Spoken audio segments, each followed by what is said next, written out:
Olá, todo mundo sabe que a educação de meninas e meninos é diferente tanto em casa quanto na escola, mas pouco se comenta sobre os resultados que isso acarreta na formação de cada indivíduo.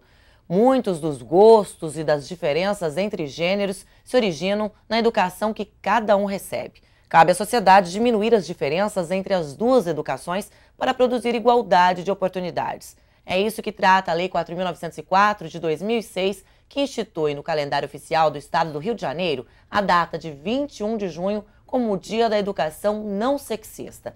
Para discutir esse tema, convidamos a autora da lei, a deputada Inês Pandeló, e Yara Mora, coordenadora do Núcleo de Mulheres Jovens CANTRA, Casa da Mulher Trabalhadora.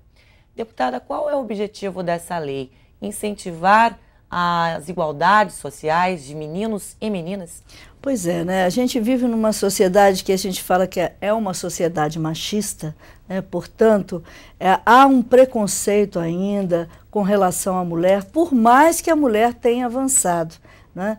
E isso deriva muitas vezes da forma que se educa o menino e a menina. E muitas vezes as instituições, a família, a escola, ajuda a manter essas diferenças, né, na sociedade através da educação.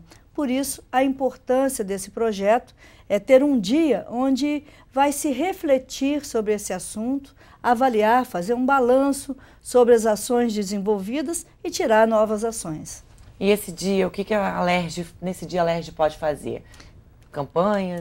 Esse tema, né, que a gente está tratando aqui já é um passo importante, né, na atividade da Alerj de pautar essa discussão. E o nosso objetivo é que todas as escolas possam também nesse dia parar um pouquinho, refletir esse assunto com os pais, com os professores e funcionários em geral e com os alunos também. Yara, você como coordenadora de mulheres do Núcleo de Mulheres Jovens do CANTRA, na escola existe essa diferença, né? Menina brinca de boneca, menino brinca de futebol. Isso deveria ser mudado, na sua opinião? Sim, a CANTRA já vem trabalhando com o tema da educação não sexista há alguns anos e começou justamente porque a gente, no trabalho do Núcleo de Mulheres Jovens, atuávamos com professoras normalistas. E a gente tinha um trabalho voltado para o empoderamento delas enquanto mulher jovem, para a liderança, mas a gente foi percebendo que quando elas estavam sendo ensinadas a ser professoras, o que a gente discutia um pouco que contradizia um pouco isso. Então, a gente já vem se dedicando a isso há alguns anos, já trabalhamos com normalistas e com professoras também que já estão na sala de aula, e a gente vem percebendo que ainda tem muito isso, né? A divisão, não só na escola, às vezes antes de nascer, já está preocupada em qual é a cor do quarto, das roupas, né? Já tem aquela expectativa de que o menino vai para o futebol com o pai, a menina vai ajudar em casa. E isso acaba acarretando várias consequências, desde, por exemplo, na questão profissional. Se a gente for observar, as mulheres são muito mais incentivadas a irem a profissões ligadas ao cuidado, né? Se a gente pegar a educação mesmo, já é um símbolo disso, assim. Se a gente pega a educação infantil, que a gente considera as tias, né, que são as que cuidam, é majoritariamente de mulheres. Quando a gente vai chegando mais para cima, em nível médio, universitário, já tem muito mais homens. Porque a gente já vê como aquele que está passando o saber, não é mais aquela questão do cuidado, né? Então, e em várias outras coisas, a violência contra a mulher também, quando a gente ensina meninos a serem mais agressivos, mais impulsivos, e as meninas a serem recatadas, tudo isso também é consequência dessa educação diferenciada. Existe uma lei de minha autoria também, essa também já é lei, que adiciona nos cursos de formação de professores o conteúdo diversidade e cidadania. Ou seja, entrando nisso que ela falou, né, que os professores sejam formados para lidar com isso no dia a dia. Porque não adianta também, só no dia 8 de março, fazer uma redação, um cartaz, uma entrevista sobre a importância da mulher. Isso tem que estar no ensino da matemática, no ensino da física, no português, no inglês, enfim. Tem que estar no dia a dia. Assim, o estudante, a estudante vai incorporando na sua cultura. né? Essa nova forma de lidar, né? Sem aqueles papéis estabelecidos, engessados.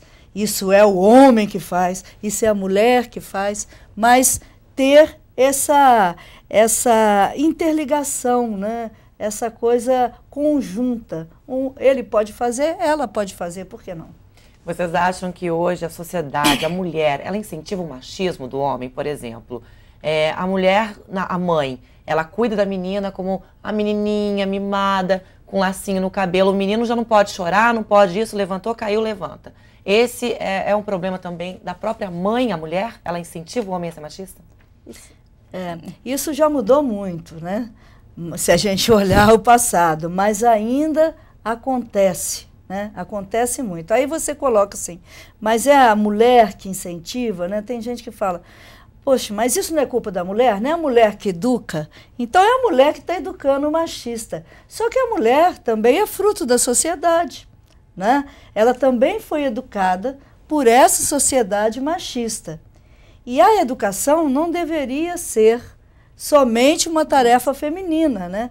O homem deveria estar junto com a mulher na educação dos filhos, seja dentro de casa, seja nas profissões também, não é?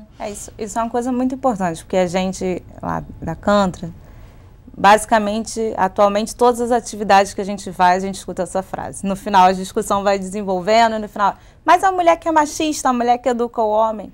E é importante a gente trabalhar essa questão, primeiro, isso que a Inês trouxe. Nós, mulheres, somos educadas na mesma sociedade que os homens. Então, nós também somos educadas para sermos machistas, ocupando posições diferentes. Mas homens e mulheres são ocupados, são ensinados a serem machistas. Não é porque a gente é mulher que a gente vai ser iluminado, vai ser acultural, sair da nossa sociedade e perceber que isso.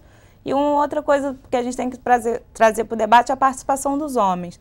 Porque os filhos e as filhas são de homens e mulheres. Se é só a mulher que está educando, também tem uma responsabilidade do homem aí, nem que seja pela ausência. A ausência dele, que também deveria estar na educação. E a gente sabe também que a educação não é só dentro de casa, não é só o que a gente vê, não é só ali quem está falando, mas também é pelos gestos. Essa própria exemplo de que, de repente, o homem não participa diretamente do cuidado dos filhos dentro de casa, das tarefas, isso também é um modo de educar, né? Então, também tem uma participação. Como que as professoras, as mulheres, são instruídas na Cantra a dar aula, a cuidar dessas crianças na escola de uma forma igual? Como é a educação certa dentro de uma escola? Então, quando a gente fala em educação não sexista, a gente tenta trabalhar que as professoras façam as atividades na escola, os trabalhos livre um pouco desses estereótipos. Então, um pouco que a deputada falou antes.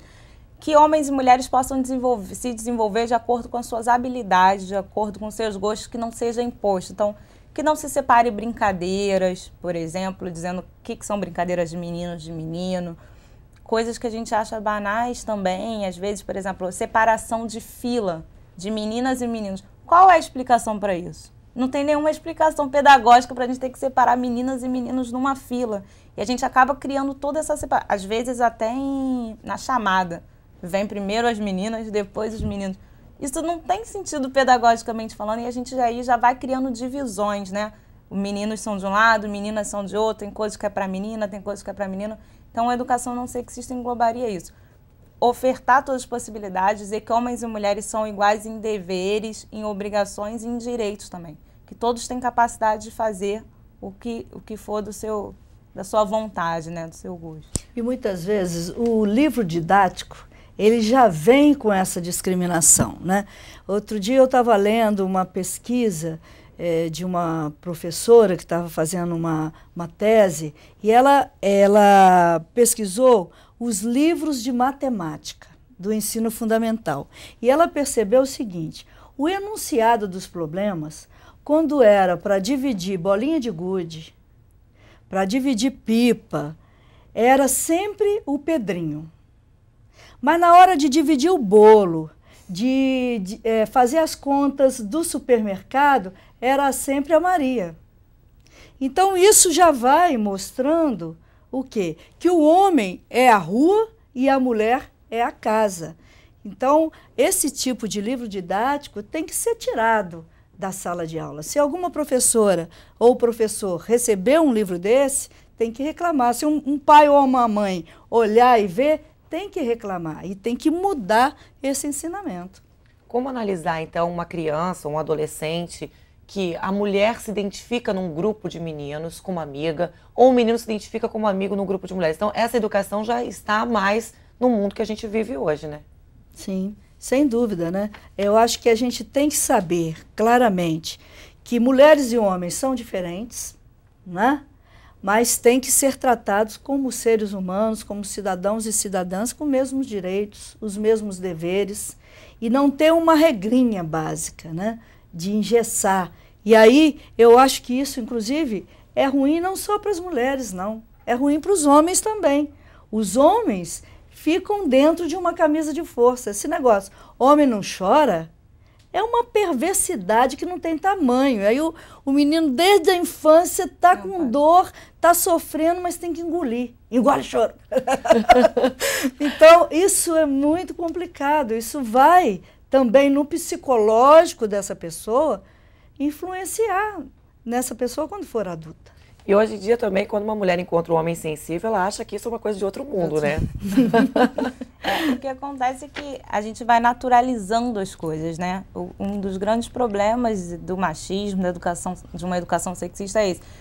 A gente vai sendo ensinado desde pequena, a gente acaba naturalizando. Então, a gente acha que homem nasceu assim, tem uma sexualidade incontrolável, é agressiva, por natureza. Isso é construído no dia a dia, né? Desde quando ele nasce, ou às vezes até antes, toda a expectativa. Então, uma das grandes questões também que a gente tem que trazer é essa desnaturalização. Saber que essas são coisas culturais, construídas na sociedade, e que a gente pode mudar, né? Nós vamos para um breve intervalo e já voltamos hoje com Toda Mulher falando a respeito da educação não sexista. Só um instante, nós voltamos já já.